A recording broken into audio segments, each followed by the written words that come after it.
दोस्तों इमेजिन करो मार्च 2009 का टाइम। पूरी दुनिया फाइनेंशियल क्राइसिस के शॉक से हिल चुकी थी। बैंक्स कोलैप्स हो रहे थे और लोगों की जॉब जा रही थी और इसके साथ साथ मार्केट क्रैश हो गई थी। और इसी बीच में अगर तुमने $10,000 मतलब करीब 9 लाख रुपए इन्वेस्ट किए होते एक ऐसी कंपनी में जिसे दुनिया का सबसे बड़ा विलन माना जा रहा था, तो आज वो इन्वेस्टमेंट $4 लाख मतलब 4 करोड़ के अराउंड होती। और वो भी उस कंपनी में जिसकी वजह से 2008 के फाइनेंशियल क्राइसिस का जन्म हुआ यूएस में और फिर पूरी दुनिया पे इसका असर बहुत गहरा पड़ा, जो 1929 के द ग्रेट डिप्रेशन के बाद सबसे बड़ा मैनमेड फाइनेंशियल डिजास्टर बना। लेकिन इतने बड़े ब्लंडर के बाद भी ये कंपनीज खत्म नहीं हुई, बल्कि दुनिया के सबसे खतरनाक कंपनीज में से एक बन गई जो दुनिया का कर्जा कंट्रोल करती हैं।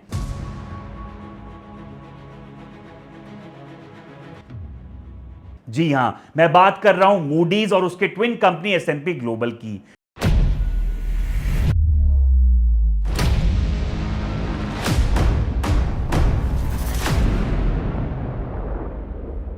पर यह कहानी सिर्फ पैसे बनाने की नहीं है दोस्तों, यह कहानी है पावर की और सिस्टम की और एक ऐसे बिजनेस मॉडल की जो कभी बर्बाद नहीं हो सकता, जिसमें नुकसान कभी नहीं होगा चाहे कितना भी बड़ा ब्लंडर क्यों ना हो। तो सबसे इंपॉर्टेंट सवाल ये आता है कि ये जो कंपनीज हैं मूडीज और एस&पी, ये करती क्या हैं। इनका काम होता है क्रेडिट रेटिंग्स देना। मतलब अगर कोई कंपनी या गवर्नमेंट लोन लेती है तो ये कंपनी डिसाइड करती है कि वो लोन सेफ है या फिर रिस्की है। मतलब एक तरह से सरकार और कंपनी की क्रेडिबिलिटी बताती है कि वो लोन वापस देने में कितने सक्षम हैं। जैसे हम जब कभी लोन लेने जाते हैं तो हमारा सिबिल स्कोर ध्यान में रखा जाता है और उसके आधार पर हमारा इंटरेस्ट और बाकी चीजें सेट होती हैं। ऐसे ही जब गवर्नमेंट या कंपनीज डेट मार्केट में कर्जा लेने जाती हैं तो उनकी रेटिंग्स पूछी जाती हैं, जो ये मूडीज एंड एस&पी कंपनीज देती हैं। जितनी अच्छी रेटिंग उतना ब्याज कम, लोन और इजी टर्म्स में मिल जाता है। दोस्तों याद करो भारत 14 अगस्त 2025 में जहां सरकार कितनी खुशियां मना रही थी और देश भर के इकोनॉमिस्ट बोल रहे थे कि भारत के लिए बहुत ज्यादा अच्छा हो गया, क्योंकि 18 साल बाद एस&पी ग्लोबल रेटिंग्स कंपनी ने भारत सरकार की लॉन्ग टर्म रेटिंग को अपग्रेड किया। मतलब रेटिंग का स्कोर कार्ड बढ़ा दिया। US based Moody's today upgraded India's credit rating after a gap। मैं आपको डेटा से समझाता हूं दोस्तों कि इनका साइज कितना ज्यादा बड़ा है। दोस्तों मूडीज और एस&पी ने मिलकर 2025 में करीब करीब $100 ट्रिलियन के कर्जे की रेटिंग्स दी हुई हैं। $100 ट्रिलियन। दोस्तों पूरी दुनिया की सारी कंट्रीज का टोटल जीडीपी साइज करीब $120 ट्रिलियन का है, जिसमें यूएस का $31 ट्रिलियन और इंडिया कहीं $4 ट्रिलियन के आसपास है। भारत की इकोनॉमी के साइज का 25 गुना कर्जा ये कंपनीज रेट करती हैं। एक तरह से ये कंट्रोल करती हैं दुनिया के कर्जे को कि पैसा किस सेक्टर में, किस गवर्नमेंट को और किस कंपनी को कितना मिले। इनकी रेटिंग लेटर्स में होता है AAA जो होता है सबसे सेफेस्ट, और D मतलब डिफॉल्ट। और यहां आता है एक डेंजरस ट्विस्ट। अगर किसी कंपनी की रेटिंग BBB से BB हो जाए, यानी इन्वेस्टमेंट ग्रेड से जंक पे चली जाए, तो दुनिया भर के पेंशन फंड को लीगली उनके बॉन्ड्स बेचने पड़ते हैं। मतलब रेटिंग गिर गई तो लोग कर्जा वापस ले लेते हैं। सोचो, एक डिसीजन ऑफ बिलियंस की मार्केट हिल जाती है। दोस्तों 2008 के क्राइसिस के टाइम इन एजेंसीज ने थाउजेंड्स ऑफ फाइनेंशियल प्रोडक्ट्स को AAA रेटिंग्स दी थी, जबकि वो एक्चुअली टॉक्सिक थे। सब प्राइम लोन्स, जिन्हें वॉल स्ट्रीट पे निंजा लोन्स बोला जाता था, यानी no income, no job, no asset, उन्हें भी सेफ बताया गया। और जब बबल फूटा तो 83% AAA रेटेड जो बेस्ट कैटेगरी रेटिंग्स होती है, उन कर्जे को जंक बता दिया गया। दुनिया ने नुकसान झेला कुछ $250 बिलियन से ज्यादा का, यानी 22.5 लाख करोड़ रुपए। अब तुम सोच रहे होगे कि इतना फ्रॉड करने के बाद इन कंपनीज का तो बुरा हाल होगा, राइट? रॉन्ग। आज भी रियलिटी क्या है? मूडीज और एस&पी ग्लोबल मिलकर 95% मार्केट कंट्रोल करती हैं। उनके रेवेन्यूज ट्रिपल हो चुके हैं और उनके सबसे बड़े इन्वेस्टर्स कौन हैं? Warren Buffett.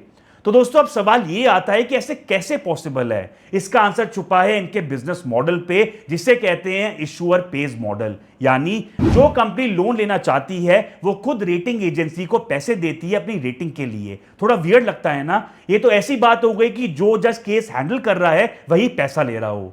फिर भी ये कंपनीज पे करती हैं, पर क्यों? क्योंकि इसमें फायदा मैसिव है। इसे एग्जांपल से समझते हैं।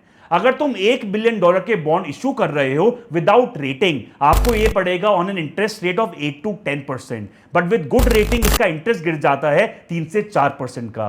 तो डिफरेंस आता है कुछ $40 मिलियन की सेविंग पर ईयर, और रेटिंग की फीस कुछ लगा के चलो $5 लाख का आपको देने पड़ते हैं। तो इसमें रिटर्न ऑन इन्वेस्टमेंट कितनी हुई? 80 टाइम्स। अब समझो इनका इकोनॉमिक मोट, यानी कैसे ये अपना दबदबा बनाए रखती हैं मार्केट में। पहला है आपका यूनिवर्सल लैंग्वेज, यानी AAA का मतलब हर कोई इन्वेस्टर समझता है। दूसरा है रेगुलेशन बैरियर, नए कंपेटिटर्स के लिए एंट्री ऑलमोस्ट इम्पॉसिबल बनाई हुई है।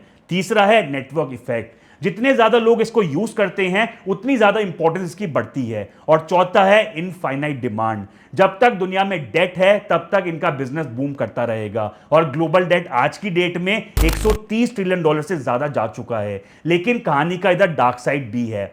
दोस्तों 2008 के क्राइसिस का रूट कॉज था स्ट्रक्चर्ड प्रोडक्ट्स, यानी मॉर्गेज बेस्ड सिक्योरिटीज और कोलैटरलाइज्ड डेट ऑब्लिगेशन। ये रिस्की लोन्स को बंडल करके सेफ बना देते थे जो बैंक्स ने करा, और इन्हें AAA रेटिंग्स किसने दी? इन सेम एजेंसीज ने। दोस्तों इन एजेंसीज के इंटरनल ईमेल्स पे ये तक लिखा हुआ था कि हमें खुद नहीं पता रिस्क कैसे कैलकुलेट करें, पर क्लाइंट चाहता है AAA रेटिंग। फिर आया कोलैप्स, लेमन ब्रदर्स बैंकरप्ट हुए, AIG को बेल आउट करना पड़ा और मार्केट्स क्रैश हो गई, और आम लोग उनकी लाइफ सेविंग्स वाइप आउट हो गई।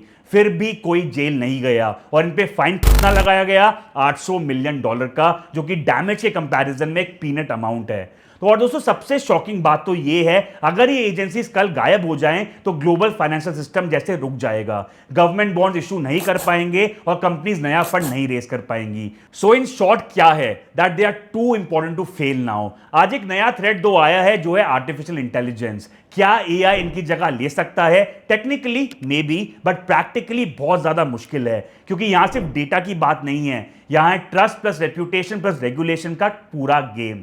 तो दोस्तों फाइनल टेक अवे ये है कि ये कंपनीज आज के टाइम पे एक पैराडॉक्स बन चुकी हैं। एक तरफ हिस्ट्री की सबसे बड़ी फाइनेंशियल मिस्टेक है, और दूसरी तरफ आज बहुत पावरफुल बन गई हैं। और दोस्तों यहां हमें एक ब्रूटल लेसन भी मिलता है कि मार्केट में सिर्फ सही होना इनफ नहीं है, इंडिस्पेंसिबल होना बहुत जरूरी है। तो आप मुझे बताओ कि क्या ये ओलिगोपोली कभी ब्रेक हो सकती है, या सिस्टम हमेशा इन्हीं पर डिपेंडेंट रहेगा? कमेंट सेक्शन में जरूर बताना, और अगर ये एनालिसिस आपको इंटरेस्टिंग लगी हो तो लाइक, शेयर और हाइप जरूर करना, और मैक्रो कैफे को सब्सक्राइब जरूर करना। मैं हूं आपका दोस्त और इकोनॉमिस्ट आदित्य गुप्ता। टेक केयर, स्टे स्मार्ट, जय हिंद।